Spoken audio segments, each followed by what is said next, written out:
Harry. ओम प्रिय आत्मन। आप सबके अंतःकरण में विराजमान प्रभु को मेरा सत सत नमन प्रिय आत्मन। अगर आप इस जीवन में परम पुरुषार्थ को प्राप्त करना चाहते हैं, तो आपको इस वीडियो को अवश्य ध्यानपूर्वक सुनना और समझना चाहिए, क्योंकि इसमें उस परम पुरुषार्थ की प्राप्ति के मार्ग में हुए एक सत्य अनुभव का वर्णन है, जो शास्त्र सम्मत भी है। सबसे पहले पुरुषार्थ शब्द के अर्थ को समझते हैं। पुरुष और अर्थ, इन दो शब्दों के मेल से पुरुषार्थ बना है। यहाँ पुरुष का तात्पर्य जीवात्मा से है, और जीवात्मा के जीवन चक्र के वास्तविक उद्देश्य या अर्थ की सिद्धि ही परम पुरुषार्थ कहलाती है। वैदिक दर्शन के अनुसार मनुष्य के चार मुख्य पुरुषार्थ बताए गए हैं: धर्म, अर्थ, काम और मोक्ष। धर्म अर्थात कर्तव्य, नैतिकता और सदाचरण का पालन करना। अर्थ से तात्पर्य है जीवन निर्वाह हेतु धन और समृद्धि का अर्जन। काम का मतलब है आवश्यक इच्छाओं और आनंद की पूर्ति। और मोक्ष का अर्थ है आत्मज्ञान प्राप्त करना तथा जन्म मृत्यु के चक्र से मुक्ति पाना। इन चारों में मोक्ष को परम पुरुषार्थ कहा गया है, क्योंकि यह उन सभी पुरुषार्थों में सर्वोच्च है। भारतीय दर्शन में धर्म, अर्थ और काम साधन है, जबकि मोक्ष साध्य है, अर्थात जीवात्मा के अस्तित्व का अंतिम लक्ष्य। जिसने भी मोक्ष प्राप्त कर लिया, उसे फिर और कुछ प्राप्त करना शेष नहीं रह जाता। मोक्ष पाने का अर्थ है जीवात्मा का अपने शुद्ध स्वरूप का बोध होना और आत्मा के साथ एक रूपता को प्राप्त कर लेना, अर्थात जीवात्मा का आत्मा से मिलन, आत्मदर्शन या भगवत दर्शन होना। यह अवस्था तब आती है जब मनुष्य ममता और अहंकार से मुक्त होकर परमात्मा में लीन हो जाता है। यह अवस्था कर्म, ज्ञान और भक्ति तीनों के समन्वय से प्राप्त होती है। प्रियात्मन, इस जगत में सबसे कठिन कार्य है उस परम पुरुषार्थ को सिद्ध करना, क्योंकि यह मनुष्य को उसकी संपूर्ण सीमाओं, अहंकार, ईर्ष्या, द्वेष, कर्म और इच्छाओं से परे ले जाकर शुद्ध आत्मसत्ता में स्थिर करता है। और यही अवस्था मानव जीवन का सबसे ऊंचा और दुर्लभ लक्ष्य है। आप सोच कर देखिए, अगर आपको कहा जाए कि भगवान के नामों का जाप करो तो शायद कठिन लगेगा, पर यदि कहा जाए कि यह काम कर लो, तुम्हें इतने रुपए मिलेंगे, तो आप उस काम को पूरी लगन और जी जान से कर लेंगे। जबकि वास्तव में इस परम पुरुषार्थ अर्थात मोक्ष को प्राप्त होने पर बाकी के तीनों पुरुषार्थ धर्म, अर्थ और काम स्वतः ही सिद्ध हो जाते हैं। मानव स्वभाव से बाकी के तीनों पुरुषार्थों को सिद्ध करने में तो लगा रहता है, पर चौथे को अर्थात मोक्ष को उपेक्षित करता रहता है। उसका तर्क होता है, अभी मैं युवा हूं, अभी शरीर और मन में जोश और उत्साह है, पहले अर्थ और कामना की पूर्ति कर लूं, मोक्ष तो जीवन के अंतिम समय में कर लेंगे। लेकिन वास्तविकता यह है कि मोक्ष जैसे परम पुरुषार्थ को सिद्ध करने के लिए जिस जोश, जुनून, उत्साह, शारीरिक बल, मानसिक बल और हृदय की विशालता की आवश्यकता होती है, वह केवल युवा अवस्था में ही होती है। इसीलिए आज तक जिन लोगों ने इस चौथे और परम पुरुषार्थ को सिद्ध किया, उनमें अधिकतर लोग युवा अवस्था के ही थे। अब यह समझना आवश्यक है कि इस परम पुरुषार्थ अर्थात मोक्ष का अर्थ यह नहीं कि आप गृहस्थ जीवन के सभी कर्मों का सन्यासी बन जाएं, संसार से विरक्त हो जाएं। मोक्ष का वास्तविक अर्थ यह है कि आप संसार में रहते हुए अपने सभी कर्तव्य कर्मों को निष्ठापूर्वक करते रहें, परंतु आपके अंतःकरण में यह भावना स्थिर हो जाए कि मैं कुछ नहीं कर रहा हूं, सब ईश्वर कर रहे हैं। आप अपने संबंधों को पूरी निष्ठा से निभाएं, परंतु उनसे भीतर से आसक्त न हो। अपने शुद्ध आत्मस्वरूप में रमण करते हुए भगवान को सदैव स्मरण में रखें और निस्वार्थ भाव से अपने कर्म करते जाएं। तब आपका प्रत्येक कर्म अद्भुत और विलक्षण बन जाएगा। आप जिस भी क्षेत्र में होंगे, उसके शिखर पर होंगे। तब आपका धर्म स्वतः सिद्ध होने लगेगा, अर्थ भी आपकी आवश्यकता अनुसार सहज उपलब्ध होगा, और काम अर्थात इच्छाएं, वे अपने आप समाप्त हो जाएंगी। क्योंकि जब आप आत्मदर्शन करेंगे, तो जो अद्भुत आनंद आपको प्राप्त होगा, वह पूर्ण तृप्ति देगा, जिससे सभी कामनाएं स्वतः मिट जाएंगी। अब प्रश्न यह है कि आखिर इस परम पुरुषार्थ की सिद्धि कैसे होगी? मन, अगर आपके जीवन में कभी ऐसा लगे कि अब कुछ भी शेष नहीं बचा है, चारों तरफ केवल अंधकार ही अंधकार फैला है, और समझ नहीं आ रहा कि क्या करें, अपने आप को असमर्थ, असहाय और अकेला महसूस कर रहे हो, तो समझ लीजिए भगवान आपको याद कर रहे हैं। वे आपको अपनी ओर मोड़ना चाहते हैं। ऐसी परिस्थिति वास्तव में भगवान का बहुत बड़ा प्रसाद होती है, जो अंततः आपको उन्हीं तक पहुंचा सकती है। ऐसे समय में आप या तो भक्ति भाव से उनके शरणागत होंगे, या फिर ये जानने की इच्छा जागेगी कि मेरे जीवन में यह परिस्थिति क्यों आई। और तब आपकी ये जिज्ञासा ही आपको ईश्वर की ओर झुकाव प्रदान करेगी, क्योंकि इस प्रकार की समस्या का वास्तविक और स्थायी समाधान किसी तांत्रिक, किसी बाबा या किसी बाहरी उपाय से संभव नहीं है। ऐसे समय में आपको केवल एक सावधानी रखनी होगी, अपने विवेक को जागृत रखना। अन्यथा आपकी छोटी सी चूक ही आपके जीवन की दिशा बदल सकती है। अगर सोचने की दिशा गलत हुई तो आप नशे या किसी अनुचित मार्ग की ओर भी जा सकते हैं। मैं भी जीवन के हालातों से और संसार की परेशानियों से कभी इस कदर टूट गया था कि मुझे लगने लगा, शायद इस धरा पर धर्म नाम की कोई चीज अब बची ही नहीं है। मैं बचपन से धार्मिक रहा हूं, कभी किसी का बुरा न सोचा, न किया। फिर भी मेरे साथ ऐसा क्यों हो रहा है? जो लोग दिन रात बुराई में लिप्त हैं, वे तो सुख से जी रहे हैं। तो फिर मैंने सोचा, अब मैं भी सड़क पर उतरकर लूटपाट शुरू कर दूं। तभी मेरे दिल के किसी कोने से एक आवाज आई, कोई तो है जो इस पूरी सृष्टि का संचालन कर रहा है। शायद गलती मेरी ही हो जिसकी सजा मुझे मिल रही है। फिर मन में एक और विचार आया, मुझे उस संचालनकर्ता से मिलना है, अपनी गलती जाननी है और इस असमानता का कारण समझना है। तब मैं चल पड़ा उस परम सत्ता से मिलने की राह पर वह मिलेगा कहां? वह तो अदृश्य है, दिखाई तो कहीं नहीं देता। जब कुछ समझ नहीं आया तो नाम जप आरंभ कर दिया। दिल ने कहा, यही वह डोर है जिसके सहारे उस परम शक्ति तक पहुंचा जा सकता है।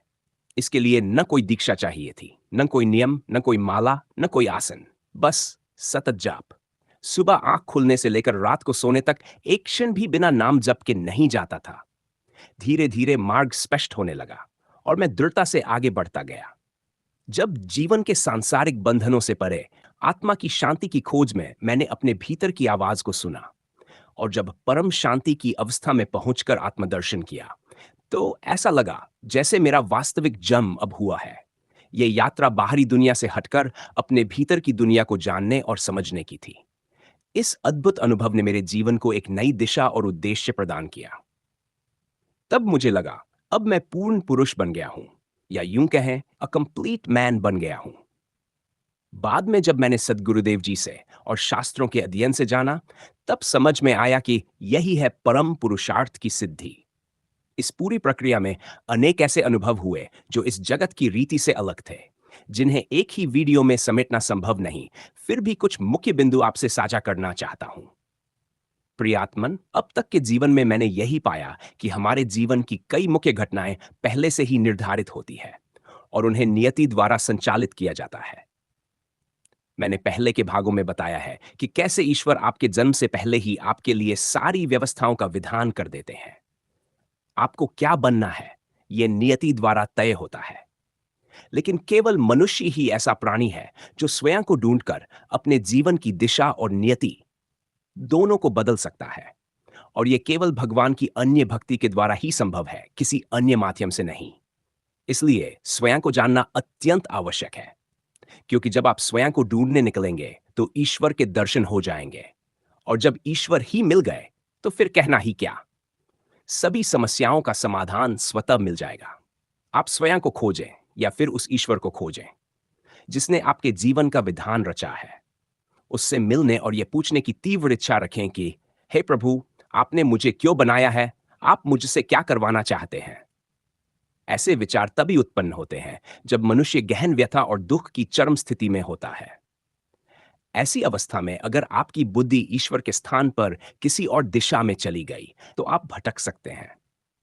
भगवान की ओर जाने वाला मार्ग ही एकमात्र सच्चा मार्ग है। यदि दूसरा कोई पथ दिखे भी तो वह अंधकार की ओर जाने वाला है, जहां केवल भटकाव है, शांति नहीं।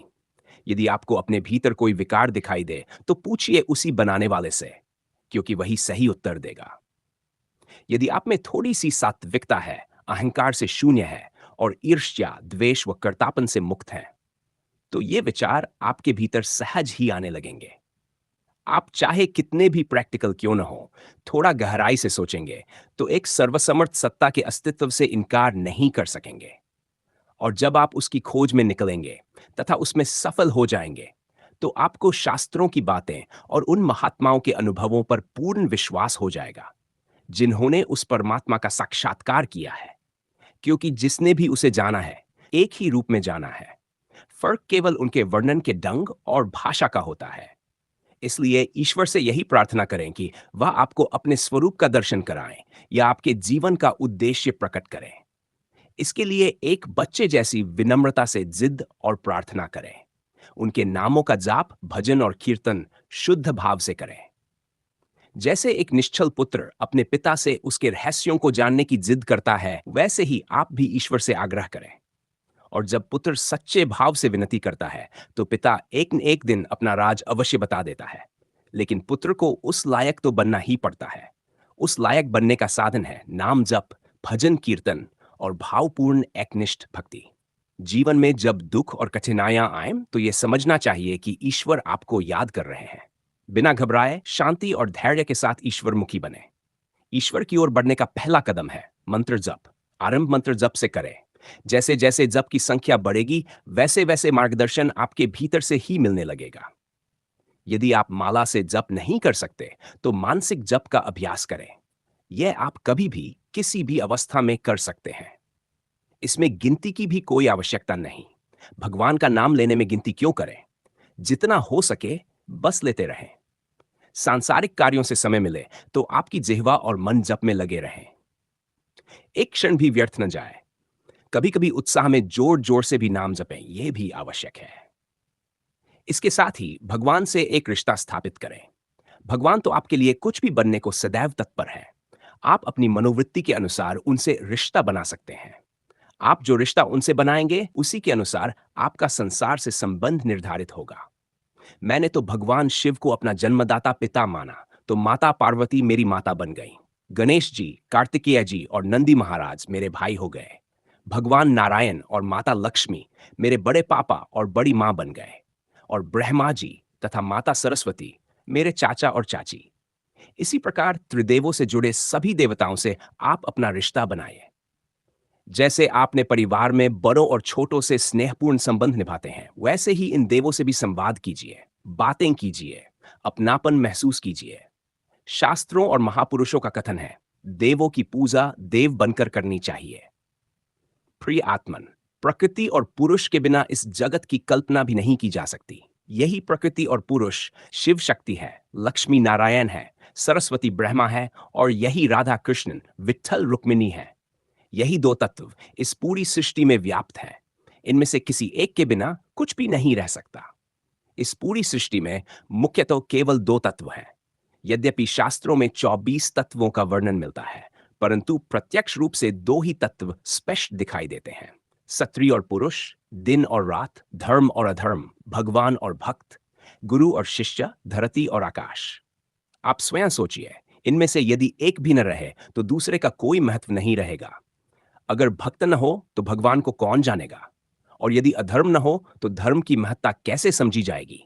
मन प्रियात्मन, अगर रात न हो तो दिन का क्या महत्व रह जाएगा? इसी प्रकार इस सृष्टि में हर एक तत्व का अपना पूरक होता है। दोनों तत्व, अंधकार और प्रकाश, पुरुष और प्रकृति, इनका संतुलन बना रहना आवश्यक है। यही संतुलन जब बिगड़ता है, तब भगवान और उनके भक्तों का अवतरण होता है। सृष्टि के संतुलन को पुनः स्थापित करने के लिए मैं यही कहना चाहता हूं कि प्रकृति और पुरुष यानी शक्ति और शिव दोनों की भक्ति आवश्यक है।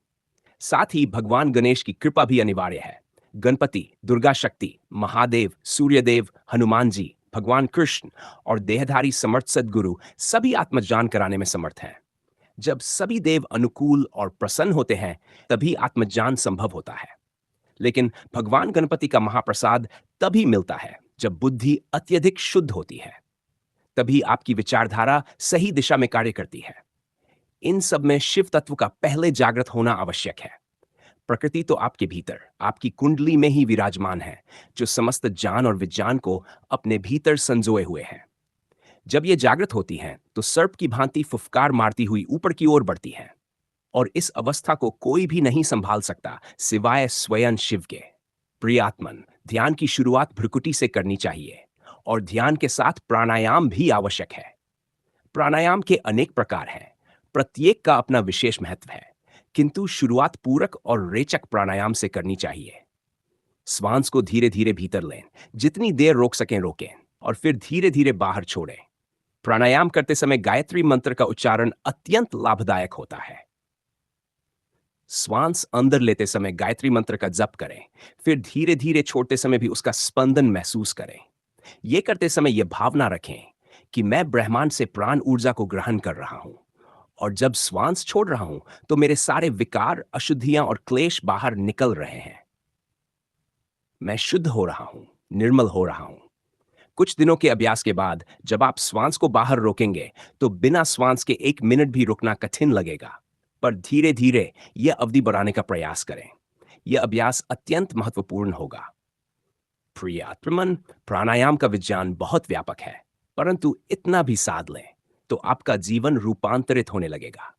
माता गायत्री आदि शक्ति है, आपकी कुंडलिनी में भी वही विराजमान है। इसलिए गायत्री मंत्र का जप करते रहना चाहिए।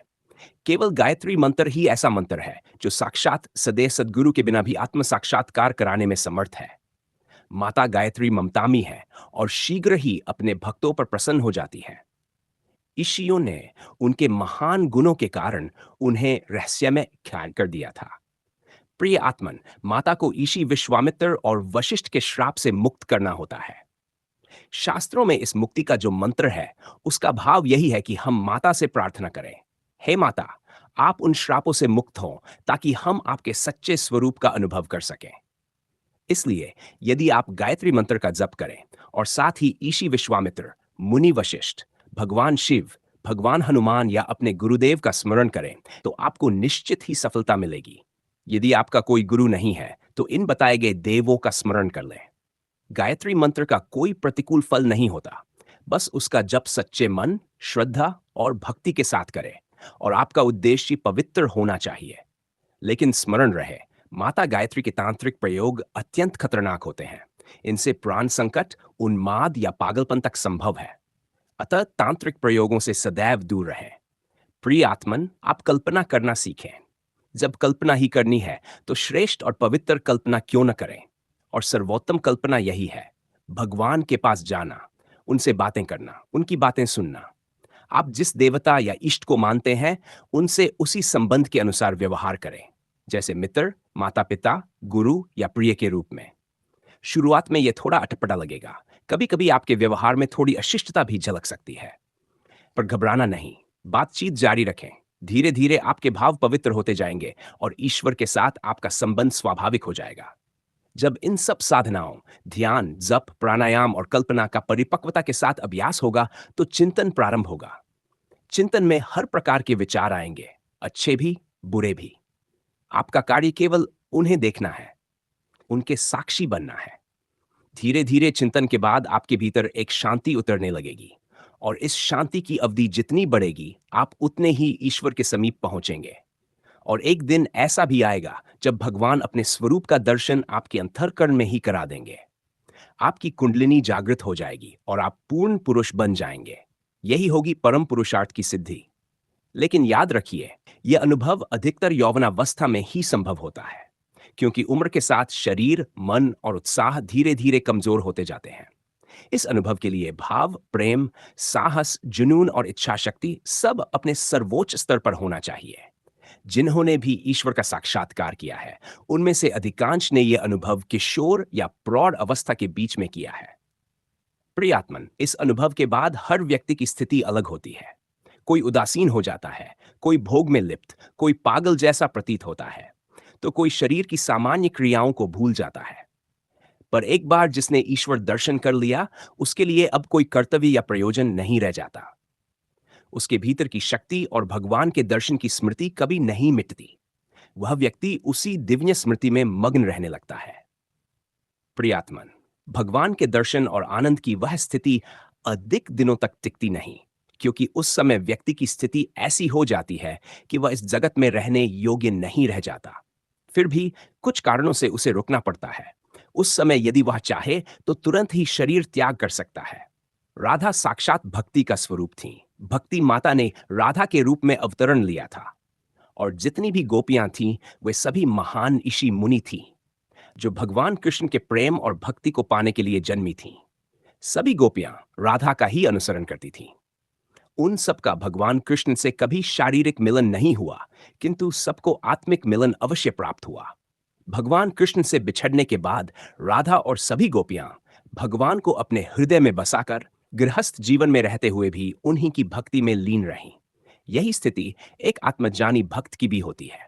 भले ही उसे लगे कि वह आनंद अब नहीं रहा, परंतु भगवान का अभाव कभी नहीं होता। इसीलिए राधा और गोपियां वृंदावन के कण कण में श्री कृष्ण के दर्शन करती रहीं। प्रियात्मन, इस वीडियो में परम पुरुषार्थ की प्राप्ति के मुख्य बिंदुओं को बताया गया है। हालांकि इस विषय में बताने को अभी बहुत कुछ शेष है। यदि आप इस पथ के साधक हैं और किसी असमंजस में हैं, तो कृपया टिप्पणी कमेंट कर अवश्य बताएं। और यदि आपके मन में कोई प्रश्न हो, तो वह भी अवश्य साझा करें। प्रियात्मन, अगर आपको यह वीडियो सार्थक लगा हो, तो इसे लाइक करें, शेयर करें और इस चैनल के अन्य आध्यात्मिक ज्ञान से जुड़े वीडियो देखने के लिए चैनल को सब्सक्राइब करें। साथ ही बेल आइकॉन दबाकर ऑल को सिलेक्ट करें। धन्यवाद। हरि ओम तत्सत।